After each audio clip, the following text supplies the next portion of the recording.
There are so many of them, and they are so exuberant, the Biafrans. Even the refugees sing, especially when they have just been told their homes have been recaptured and they can go back to them.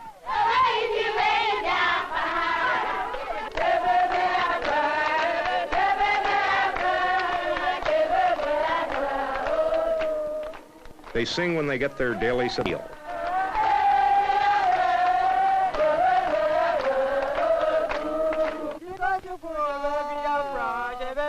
They sing when they work.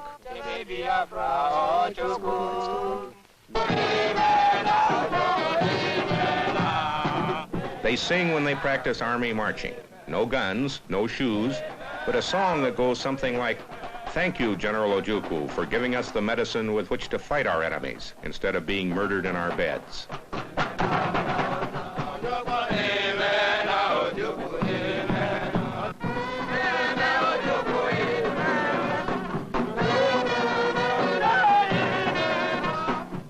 A kind of spirit that has kept them going through 2 years of starvation and defeat.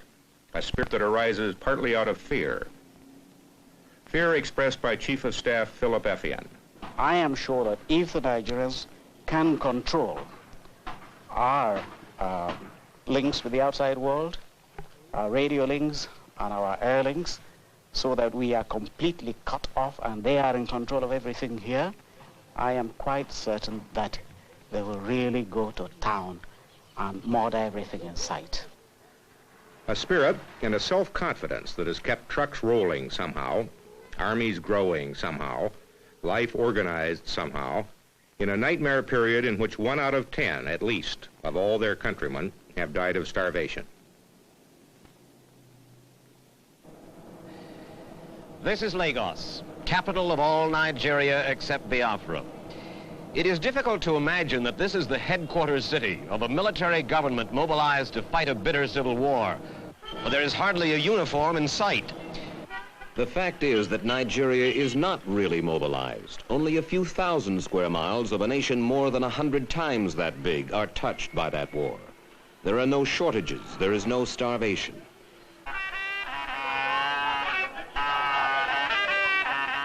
In the vast northern stretches of Nigeria, the Muslim prayer day is consecrated as it has been for centuries.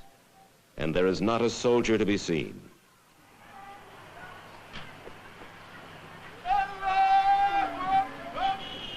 "800 miles away at the University of Ibadan, the student body last week was preoccupied with final examinations. There is no draft in Nigeria, and almost none of the students have volunteered. Only in the war-wrecked ghost towns of the East could I see palpable evidence of a country fighting for its life, and not one Nigerian in 1,000 has seen this. In all of Lagos, the only building dressed for war is the military headquarters. And throughout the country, plaintive advertisements in government newspapers and radio stations plead with Nigeria's citizens. If you don't fight the war, they say, nobody else will. But the 35-year-old Nigerian Chief of State, General Yakubu Gowon, says there is a good reason why Nigeria does not go all out in the civil war. We're fighting our own brothers, our own friends, our own probably colleagues that in fact we were trained together. Now, I accept them as my people. I don't call them enemies. They're not my enemies. That's why in fact we don't use the word enemy. We use the word only rebels against Ojukwu and his clique and those in famine that fight for him, but not against all the Igbos. Now, therefore, we've got to do, we must not do anything that is going to make it impossible for us to reconcile at the end, or it will make the winning of the heart difficult in the end. Let's pause now for some of the history behind this bloody war. It is said, though no one knows for sure, that 1 of every 4 black men on the African continent is a Nigerian. There were 55 million of them before the war. Nigeria was a creation of British colonialism. At the turn of the century, Britain carved out the richest area in West Africa, lumped together 250 tribes, each with its own culture, its own history, and arbitrarily called these people Nigerians. Of those tribes, 3 were dominant: the Hausas, most numerous, Muslims in the north, medieval, lagging behind the others in education and commerce; the Yorubas in the west, animists and Christians, the first educated; and the Igbos in the east, where Christianity is now strongest. Some say the Igbos were the most backward, but in the last quarter century, with the aid of European missionary education, the Igbo overtook the others and became the most powerful economic group of all. But the Igbo also wanted political power. He resented the strength of the Hausas and Yorubas, who, since Nigerian independence in 1960, had run the country and grown corrupt.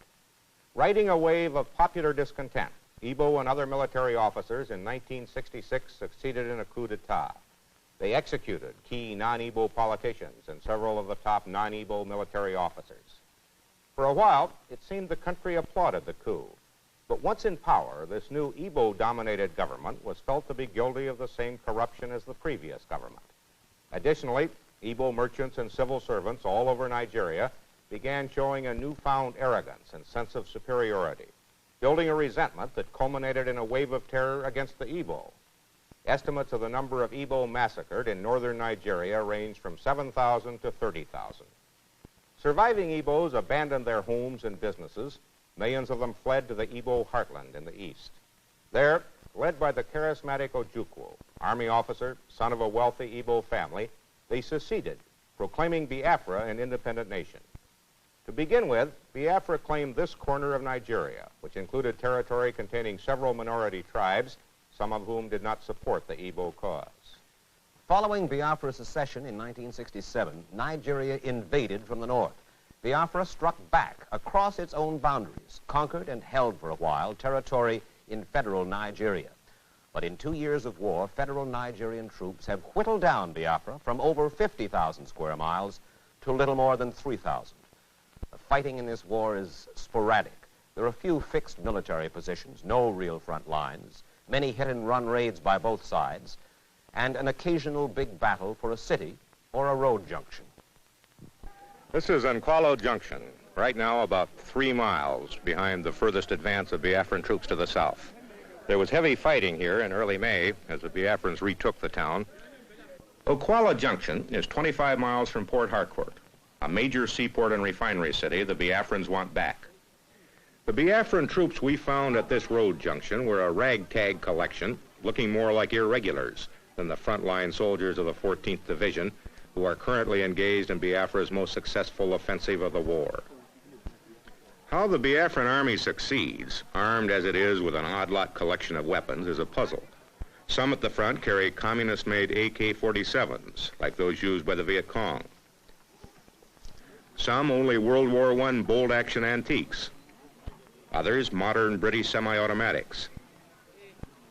And their pride and heaviest weapon, a .30 caliber machine gun just captured from the Nigerians.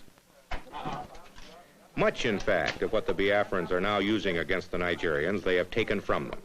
One military man up here told me, not totally as a joke, that Biafra now looks upon the Nigerian army as its quartermaster general. And if the Nigerian army runs on beer and bullets, the Biafran army lacks both, with ammunition constantly in critically short supply. These troops had advanced 6 miles in less than a week. Then, practically out of ammunition, were forced to stop on the road to Port Harcourt until more supplies trickled down to them. One of this army's other problems is staying large enough to continue the fight against Nigerians. When Biafra seceded in 1967, it had fewer than 1,000 men under arms, and those mostly officers and clerks. Now it has been built up to between 45 and 60,000. The exact number, a military secret.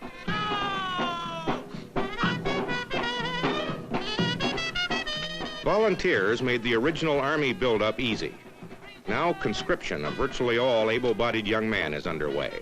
And in a former school compound, we found recruits drilling, marching in the mud to the improbable tune of Margie.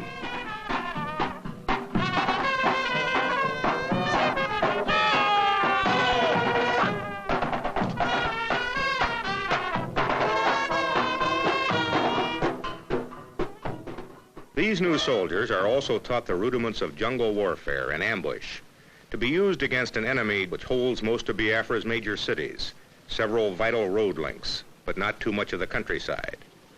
The training is basic, but effective. They're going to stab us right by the shoulder here, and we want to defend it. Go.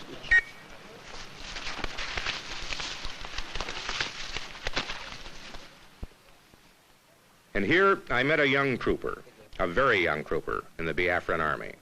How old are you? I'm 10 years. 10 years old. Yes. Do you know why Biafra is fighting? The Biafra is fighting for survival, sir. Is it going to win? Yes, sir. His spirit and that of this tattered army, driven by fear of genocide which may or may not lie ahead if they lose, plus what must be massive ineptitude on the part of the Nigerian army, is the most probable reason that this war of unequals now has gone into its third year.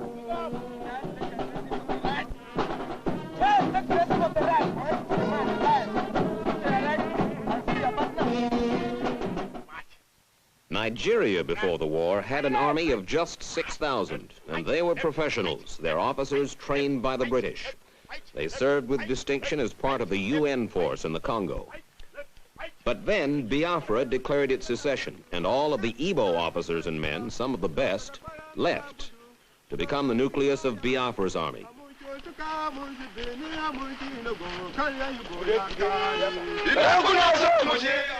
In just the past 2 years, Nigeria's army has exploded to 14 times its original size, to 85,000 men.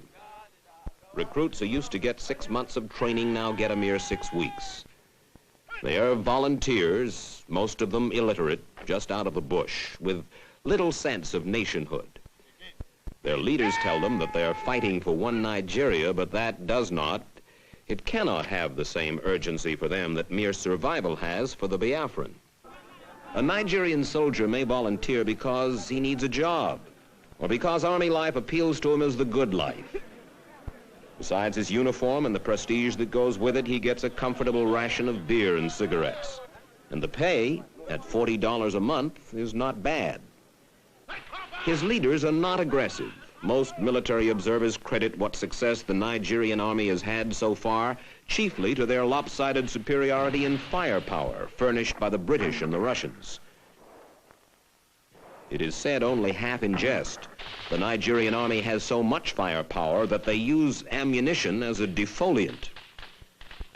Nigeria's planes, MiG-17s and Ilyushin bombers, were bought for cash from the Russians who want to get a political foothold here.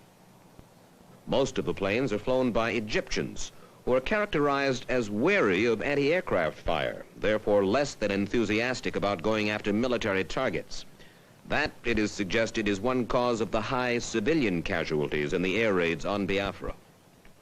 But the war has been bloody on both sides, and inept and unaggressive though they may be, the Nigerian army, in 2 years of sporadic fighting, has suffered heavily. They will not release official casualty figures, but an army doctor told me that 8,000 Nigerian soldiers have died, and perhaps another 25,000 have been wounded. The military has just 11 army doctors for its 85,000 men. A severe head or body wound in the field means almost certain death. The Nigerian army gives no medals in this civil war. I asked the commander-in-chief, head of state, General Yakubu Gowon, why? I will hate tomorrow, when the war is over, and we sit around the table with an Igbo officer, and he asks, what is that medal? And I say, it is the Okiwe medal, it is the Umahia medal, it is Onitsha medal, it is Enugu medal, it is Port Harcourt medal, and that this is the war for, the war against, the Igbos. They said we hate to sort of have that sort of feeling because it will make the child feel as though, he's a conquered sort of person. The war, says Gowon over and over, is not to conquer the Igbo. It is to bring the Igbo back into one Nigeria. One of the two reasons, along with increased military effectiveness, that Biafra is still alive is the fact that not nearly so many people are starving as were last fall. And the reason for that is the emergency airlift sponsored by Catholic and Protestant churches and the International Red Cross. At feeding centers like this, 3 million people, a third of Biafra's population, is fed 1 meal a day, 6 days a week.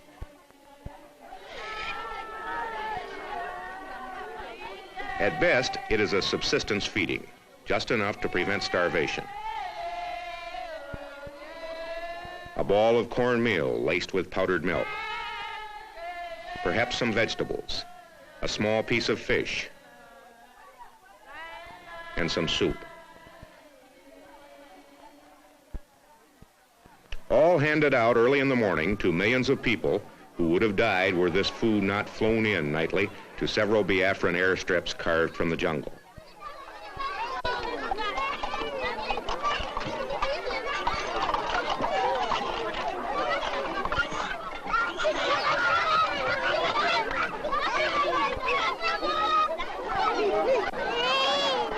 While the relief flights have reduced dramatically the number of children and adults starving to death, down perhaps to 600 a week from the high of several thousand a week last year, the dying continues. In clinics like this all over Biafra, youngsters in the final stages of severe malnutrition still die, as did several of these during our week in Biafra. Not enough food is being flown in, not enough grown, and for many, what there is now just too late. This bush clinic is run by Father Kevin Downey. After 14 years in Africa, he and fellow missionaries were ordered to leave Biafra in 1967 by the Irish ambassador. They stayed, as did Protestants of other nationalities, and they, in the main, have been responsible for keeping Biafra from starving to death.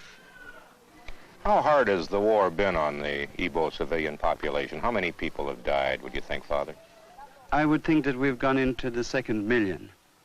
I am not a statistician, and it's very hard to talk about millions, but I think that it's, according to the experts here, I think that they've gone into the 2nd million. And they have suffered incredibly. And this is the one big argument that I would put forward as one of the reasons why they want to survive on their own and they want to live on their own. They could not have suffered so long and so much without having a purpose. To augment the relief airlift, Biafra has formed a 2nd army to work the land. It is planting wherever it can. Here in virgin territory, where no crop ever grew before, young men employed by relief agencies and the government are breaking ground to plant corn, rice, yams, melons, anything else that might grow.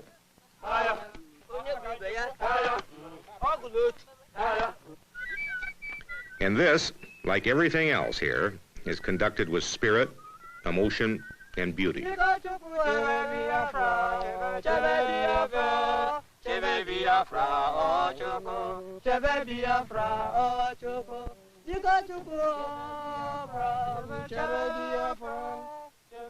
It's clear that as long as this war goes on, the starvation will too.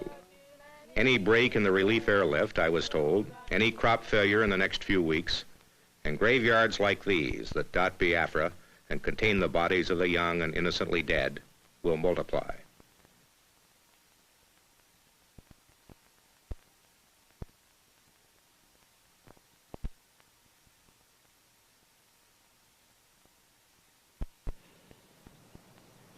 There is a bitter irony in this billboard which is seen all across Nigeria.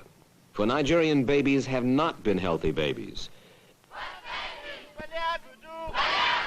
Even before the war, disease and malnutrition regularly killed 1 out of 3 children there. And Nigeria's leaders ask, where was the world's solicitude, where was the church's succor before Biafra? General Gowon, a Christian, is sensitive to the charges of mass starvation. I have got nothing to hide. My conscience is clear. I've got moral standard. God knows that we have no intention whatsoever to starve any Biafran children or to commit genocide against anybody. This war was forced on us, and it has got to be fought for the sake of the country, for the sake of the millions of people in this country. But those millions of Nigerians are not thinking mostly of the war. Their chief preoccupation is commerce. And war or not, business booms. The Lagos docks are choked with ships from around the world bringing goods for the huge consumer market here and taking away for sale overseas Nigeria's palm oil and peanuts, its animal hides and cocoa, and its tin. But the real prize in Nigeria, the overriding reason the major powers focus on this country's conflict, is Nigerian oil. Already, they are the 12th largest producer in the world. Conceivably, they will eventually become 5th or 6th. The British produce most of it, a United States company, Gulf, the rest. It is Nigerian oil, much of it under territory that Biafra claims, that is said to trigger France's last-ditch aid to Biafra. It is oil that Nigeria is counting on to finance the reconstruction when the war is done. At the time of Nigeria's independence from Great Britain 9 years ago, oil profits netted about $7 million annually to the federal government. This year, in spite of the war, the Nigerian government will collect almost $300 million in revenue. Biafrans admit it is an oil war, at least in part. They know their country sits above what may be the richest oil reservoir in the world. And it is the oil, plus the ingenuity of the Igbo, that has kept Biafra running. In refineries, backyard stills like this, small, crude, hidden away in the bush, Biafra produces gasoline, kerosene, diesel fuel in surprising amounts. There are 50 to 100 of these refineries all over Biafra, and they now produce enough fuel to keep the army, the church relief operation, the government, and the civilian population on necessary wheels. There is traffic on the roads, and on occasion it is heavy, which surprised me. Troops and food moving, no shortage of transport of any kind. And that is part of the staggering normalcy with which life in Biafra goes on. In spite of 2 years of war, in spite of the loss of all its major cities, in spite of the death of more than 1 million people in 24 months, life in Biafra goes on. Markets like this one at Orlu, where 40 died last year, were bombed and strafed by Nigerian jets. But the markets were moved back into the bush, and daily commerce goes on. Food is still on sale, but in smaller quantities than in pre-war days.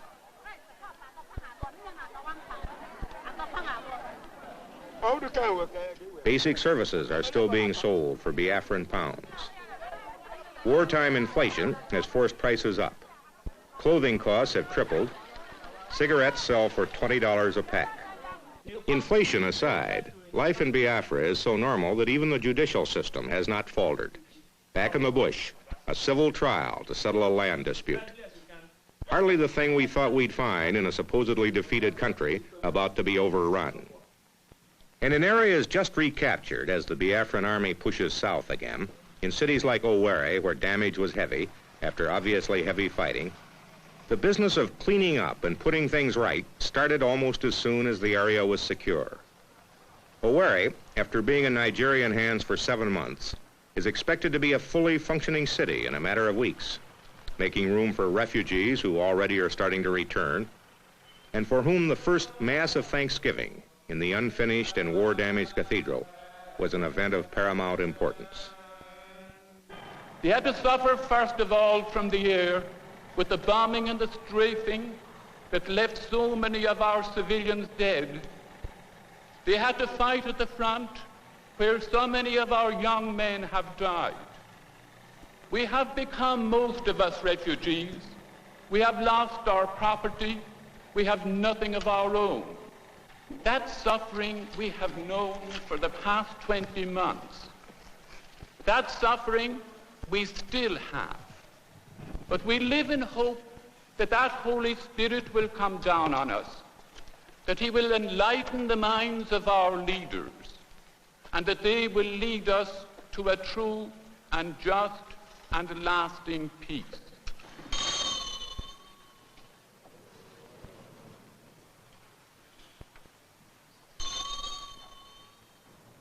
In the territory the Biafrans evacuated as they fled before the federal troops, the abandoned buildings echo only to the wind. And the cities in the Igbo heartland, once the most densely populated area in all of Africa, have been emptied of their people. Emptied by the Igbo's fear of the federal Nigerian. No matter the federal government's assurances that they will be safe, the Igbos flee. They have gone into the bush, leaving their homes shattered by shell fire, their schools barren of students, their government headquarters in the once flourishing administrative capital of Enugu ghostly quiet. Nothing is left here now but a few scattered refugee camps and the federal troops who garrison the eerie and deserted miles of road and bush. At Abakaliki, a district administrator stayed behind. His mother and father are with the Biafrans, but he and his wife, Igbos, cast their lot with the federal Nigerians. A divinity student, he told me that the Igbo, the Biafran, feels it appropriate that he be likened to the Jew. If we are to be likened to the Jews as we like to be, it means we are a chosen people. We are the people with the grace of God in Nigeria. Sorry, this is not being proud or selfish. Now, if we lose the trend, which is making others realize the goodness in surrendering ourselves to God and in living according to God's law, which is love, it is then that we fail. And this is what happened. With our drive and our punch and our talents, we tended to put what we should have put first last, which is God. And we put material things, money, houses, positions, human esteem, we put them first and put God last. And this is why the punishment has come, as it has come in the history of the Jews. Each time they failed and forgot their God, they were punished by a war on them, as we are being punished now by a war on us. Nowhere was the war's punishment more devastating than in the commercial city of Onitsha. In this comfortable and sophisticated town perched on the east bank of the Niger River, thousands of Igbo merchants built their fortunes by hard work. The Igbo is a commercial man, and this market at Onitsha, the biggest market in all West Africa, was a monument to his enterprise. When the British author Elspeth Huxley came here, she wrote, "Anything can be bought in this market, from an elephant to an admiral's uniform. There is no difficulty about nylons or about raw meat, whiskey, gold earrings, avocado pears, Irish turkeys, penicillin, or anything else." When the Biafrans left here, they burned the market. What the Igbos failed to burn, the federal Nigerians took care of. Not a building in Onitsha is unscarred. The federal troops inherited just a skeleton, a ghost town. And in the city plaza lies the fallen statue of Nnamdi Azikiwe, Nigeria's first and only president, himself an Igbo. He now lives in London. This bridge across the Niger River was the link. It was also a dividing line between the Igbo East and the rest of Nigeria. The Biafrans, the Igbos, blew it up to keep it from serving federal Nigeria. The bridge can be repaired. But what about the bitterness between the Igbo and his countrymen? Reconciliation and reunification seem at the moment impossible. At least that's the feeling we got in Biafra. The people simply believe that if they surrender or lose, they'll be killed. Biafra's leaders told me their rock-bottom condition for peace is a referendum in the disputed areas to be guaranteed by some third party. But many observers feel that Biafra would come to the peace table without that referendum if she felt her military position were better and the safety of her people guaranteed. I came away from Nigeria convinced that genocide is not on the mind of her leaders or her people. They know they need the talents of the Igbo and they want them back. They fear an independent Biafra on their flank as a potentially hostile state with expansionist yearnings. And it must be said, there is growing impatience among Nigerians now at the slow pace of the war, and one would expect that pace to pick up in coming months. They've been stung by the recent air raids of Biafra's miniature Swedish volunteer air force, and they'll make an all-out effort, General Gowan told me, to take out the Biafran airstrips from which those planes fly and into which supplies and weapons for Biafra are flown each night. To end this war soon, we conclude it will take a genuine effort by the major powers, perhaps by the United Nations. It will be up to the countries now supplying both sides with arms to stop. It will be up to someone to guarantee the safety of the evil after a truce and as the negotiations begin. The United States conceivably could take the lead because this country has studiously avoided any military involvement in the war, aiding Biafra's relief airlift while backing Nigeria politically. But there seems little disposition on the part of the United States or the other major powers to step in. Their attention is focused elsewhere.